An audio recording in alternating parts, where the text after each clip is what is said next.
just listen into what the Prime Minister said in July 2018, when he predicted that the opposition will move a no-confidence motion against him in 2023, year to go to Lok Sabha elections. The Prime Minister 5 years ago suggested this is exactly what would happen. Listen into Prime Minister Modi. वो शुभकामनाएं मैं आज फिर देना चाहता हूं कि आप इतनी तैयारी करो कि 2023 में फिर से आपको अविश्वास प्रस्ताव लाने का मौका मिले और ये समर्पण भाव है, अहंकार का परिणाम है 400 से 40 हो गए, अहंकार का परिणाम है 400 से 40 हो गए और सेवा भाव का परिणाम है कि 2 से यहां आकर के बैठ गए, 2 से निकल करके आके बैठ गए। आप कहां से कहां पहुंच गए? अरे मिलावटी दुनिया में जीना पड़ रहा है, आप कोई लंबी बात करोगे तो शोभा नहीं देगी।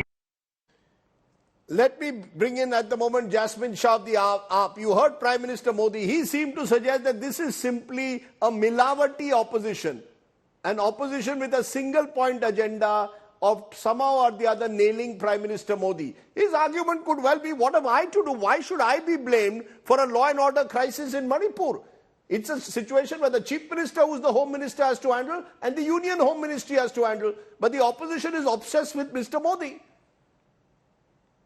Rajdeep, I can only cry at the question that you have posed, that the state of our country is falling apart. There is a crisis in a border state and the Prime Minister feels it's not his business. But then that's not surprising because we have the misfortune of having a Prime Minister whose chosen strategy whenever the nation is in crisis is na kuch bolunga, na kuch karunga.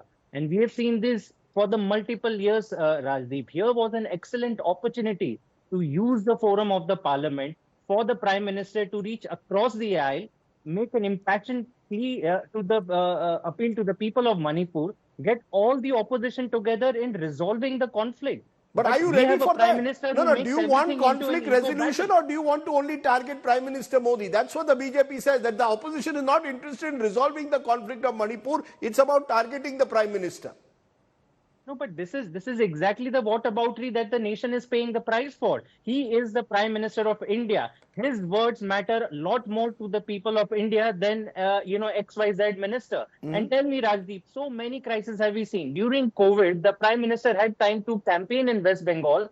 At the peak of the Delta wave, he never addressed the nation. He never took stock of what is happening. The number of deaths were piling. He never uttered a word. Just a few months back, we saw the women wrestlers, Olympian wrestlers with whom the Prime Minister clicked photos with Olympic medal dangling around him. He had half a day to spend then. But the Olympian wrestlers asked the Prime Minister for time. He had no time. He could not fire his MP Brijbhushan. And today we have 90 days has passed, Rajdeep. Only 36 seconds. You mentioned that the Prime Minister spoke about Manipur. What did he say? He spoke after a video emerged. If a viral video had not emerged, the Prime Minister would not even have taken cognizance of the Manipur issue. And instead of involving the opposition, and I say this very responsibly, the opposition wants to help the government in resolving it. But what does the Prime Minister do? Calls the entire opposition as Indian Mujahideen. This is the way the Prime Minister will solve the Manipur crisis. I think it is a collective misfortune today that the Prime Minister makes every conflict, every issue as an ego battle rather than addressing the issue, tries ways of name-calling the opposition and only has time to inaugurate a 1,500 crore parliament building but never step into the building and address the nation on issues which are of national significance. This is not a small issue.